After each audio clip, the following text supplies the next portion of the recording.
Hello, welcome back to the Evergreen RX. I'm your host, Hayden, licensed mental health therapist, Cancer Moon, and the first to get deep at any party. For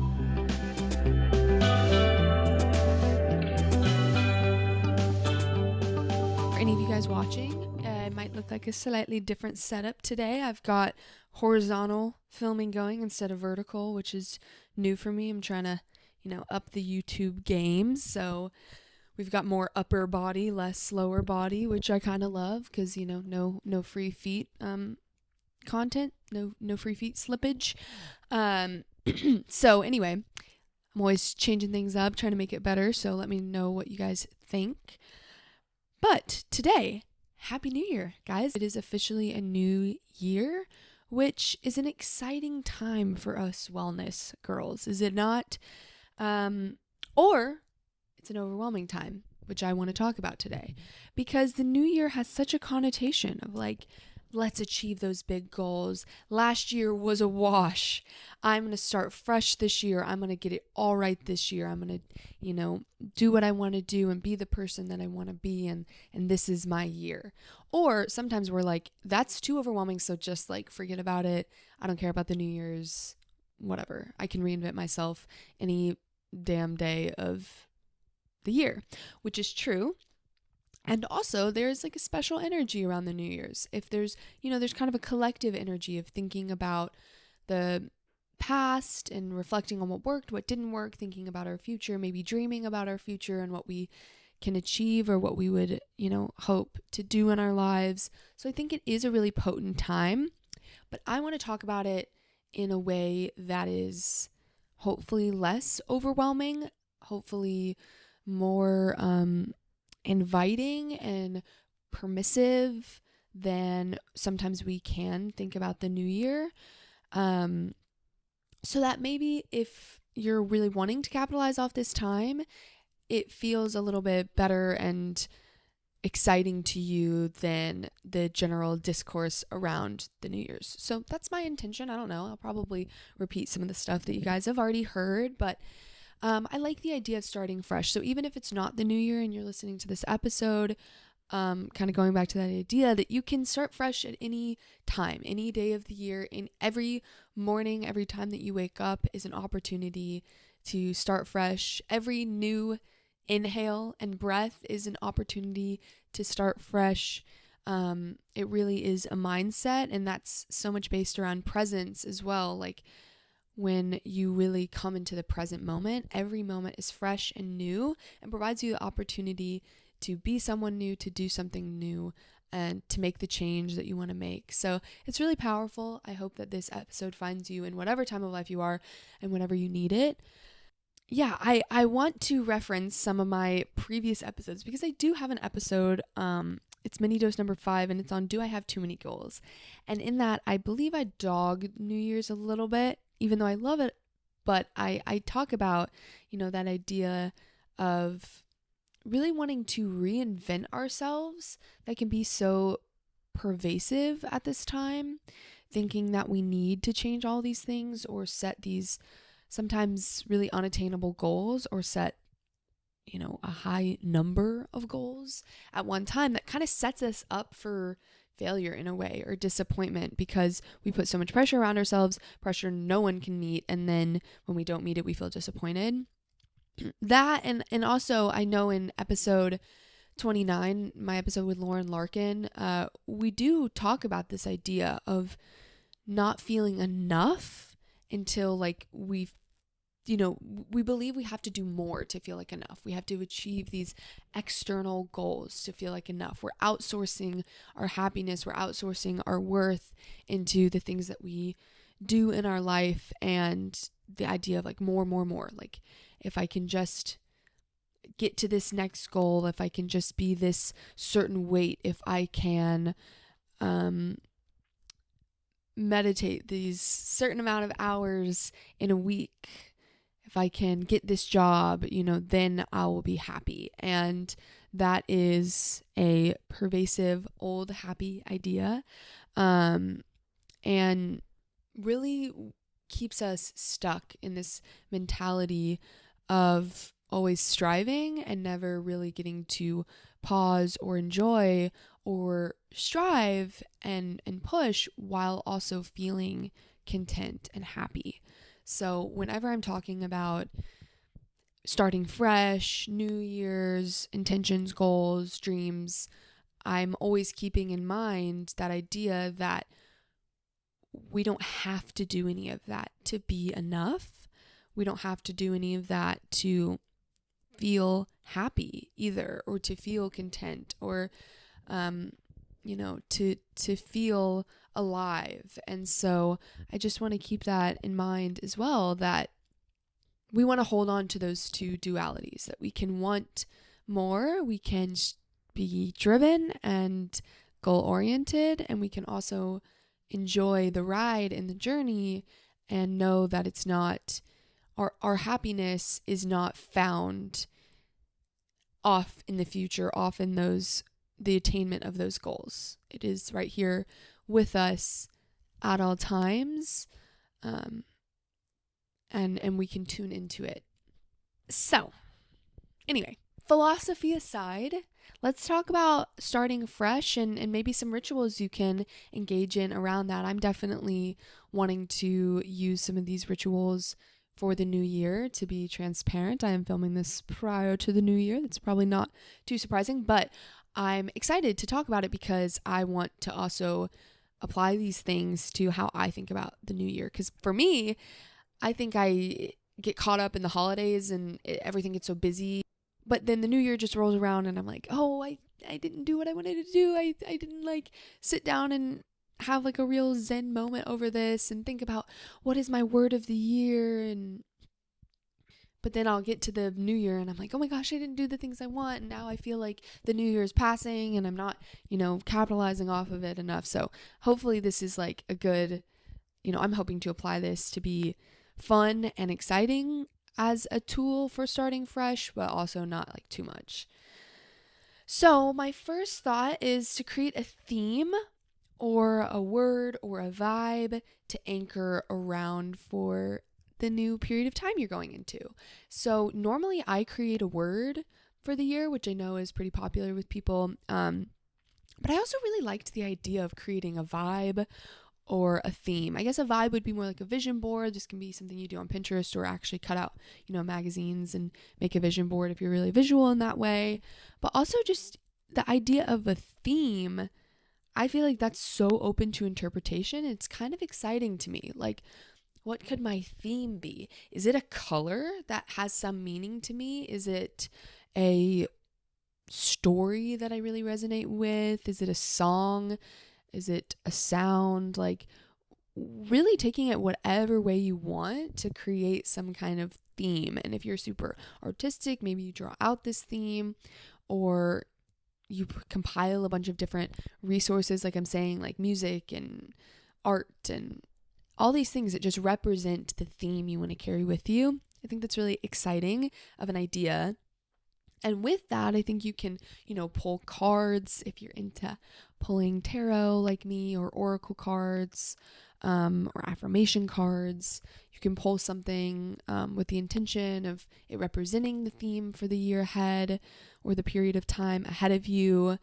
You could pray or channel or, create a mental image for yourself, a visualization, whatever works for you and really resonates for you. For me, I'll probably take some time to do a, combination kind of pray channel thing. I'm not praying to anything really specific, but having that intention, time and focused attention on connecting to something greater than me, seeing, what comes to mind, what comes into my mind's eye, and just seeing what I really connect to as the biggest, guiding lamppost, first step for setting these new intentions.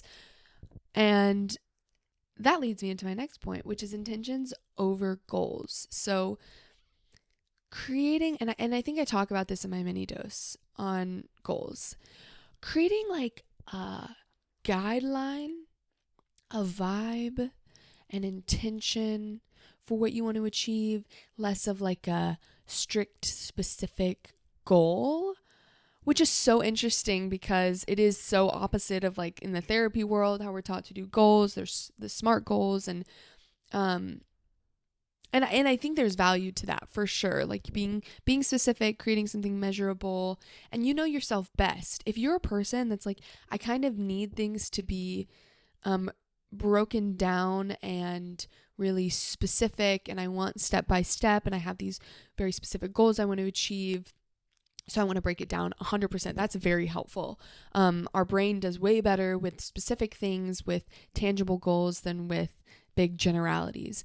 But what I'm talking about here is, especially going into something as big as a year, really thinking about the general principles or values or energies that you're wanting to tap into for the year.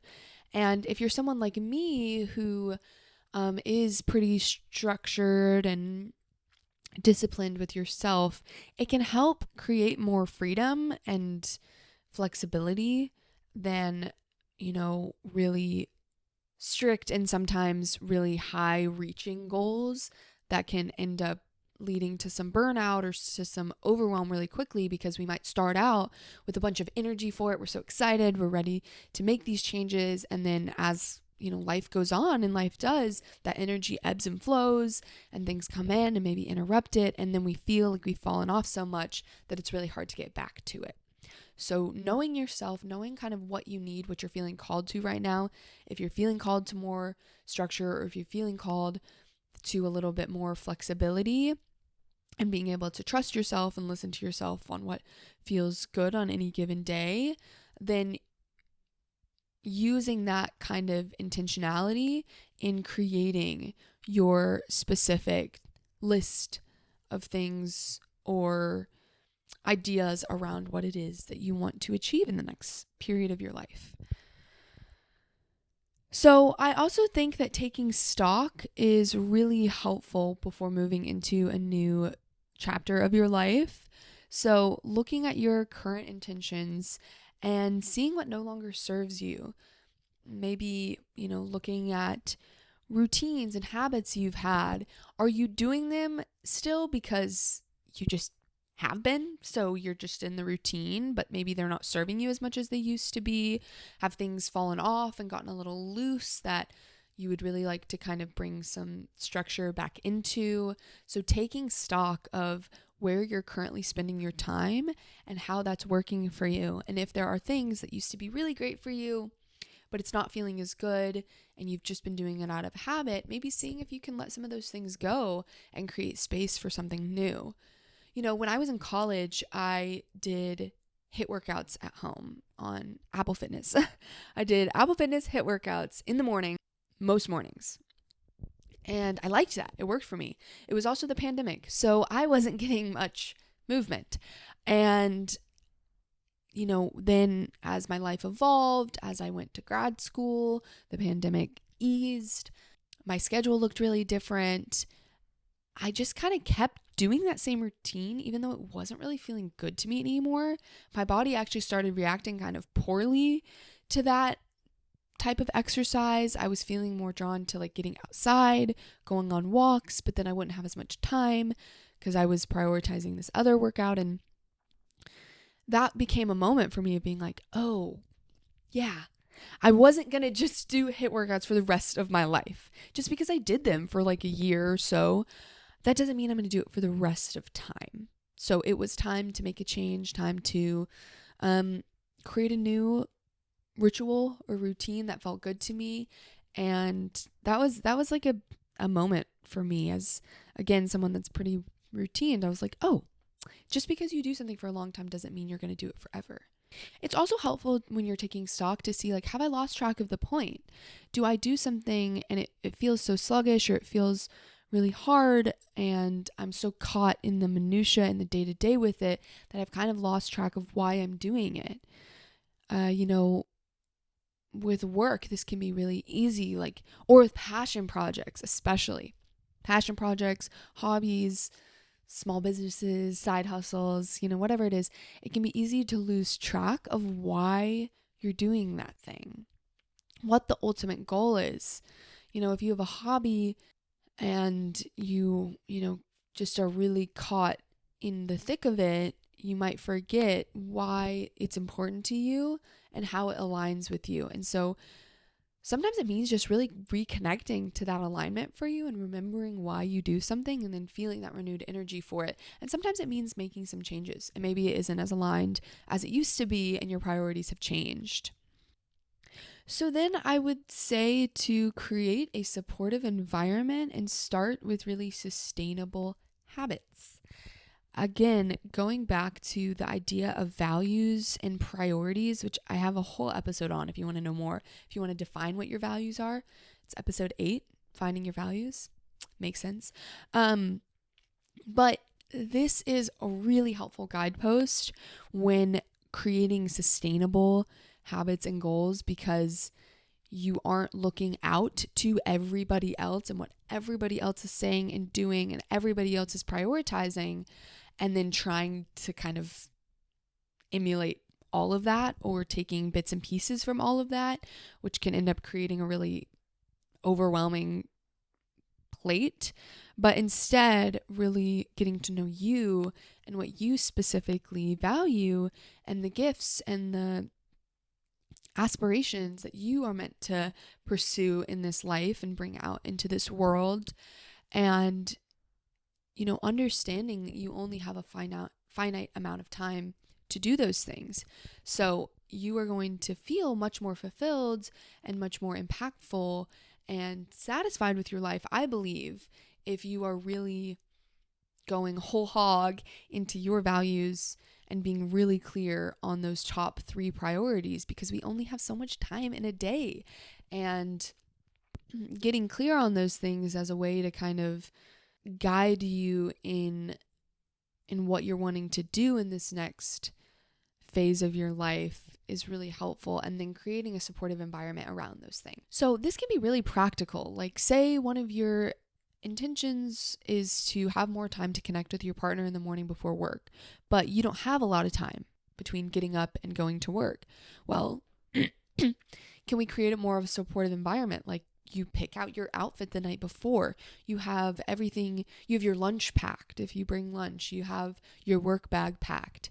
You have things that you lay out, you do for yourself the night before, so that when it comes to having your tea or your coffee in the morning, you can really sit down and enjoy it for those 10 minutes instead of running around. That's creating a supportive environment. Laying your yoga mat out, or having it somewhere really easily accessible if that's something you're wanting to do more of. Creating a shared Google Calendar with your friend that you're wanting to see. Creating environments and systems that leave things more accessible for you. The things that matter to you, they're more accessible to you. They're more top of mind or in front of you. If there's any barriers that you constantly run into when trying to do more of whatever it is that you're wanting to do, seeing if you can eliminate those barriers or minimize those barriers, and just really setting your environment up for success as you begin to incorporate some of these new habits or move towards some of these intentions, and you begin to build them into your life. Having an environment that is really supportive to those also helps in the sustainability of whatever it is that you're wanting to do. So again, I think I've said this like in so many ways throughout this whole mini dose, but being really realistic with yourself, like maybe you do a journaling session on all the things that you would like 2024 or 2025 to hold, or you create this amazing vision board, and then taking some time to pause and really get real with yourself. Look at what you've put down. Does it feel right? Does it feel like enough? Does it feel like too much? How are you going to do these things? What do you need to do to create that supportive environment? And being realistic about the fact that you will not meet everything 100% of the time. I like the idea of this duality that is like you are more capable than you think you are. And also, you can't do everything. And so it's kind of the idea that like you can achieve much more in 5 years than you think, but much less in 1 year than you think. I don't know. There's some phrase like that. Like we underestimate the long term time, like how much can be accomplished in 5 years, but we overestimate the short term and how much we can do in any given day or week or month. And so just keeping that in mind with yourself, like knowing that you are so capable of the things that you want to achieve. And also you have to rest, and you can't pile too much onto your plate because that will just lead most likely to demoralization and burnout. And so we want to be really careful, really gentle with ourselves in holding both of those things, and always remembering and coming back to the question, are you outsourcing your happiness? Are you outsourcing your contentment? Are you outsourcing your feeling of being enough to these external goals? So if that is happening, and if you're finding that it's creating this sense of overwhelm, seeing if you can take a step back, maybe touch in with loving people in your life, reconnect to why you want to do what you're doing, and also remembering that life is here to be lived and to be enjoyed and experienced fully. And so always coming back to that and seeing in this moment, in any given moment, now moment, is what you're doing working for you?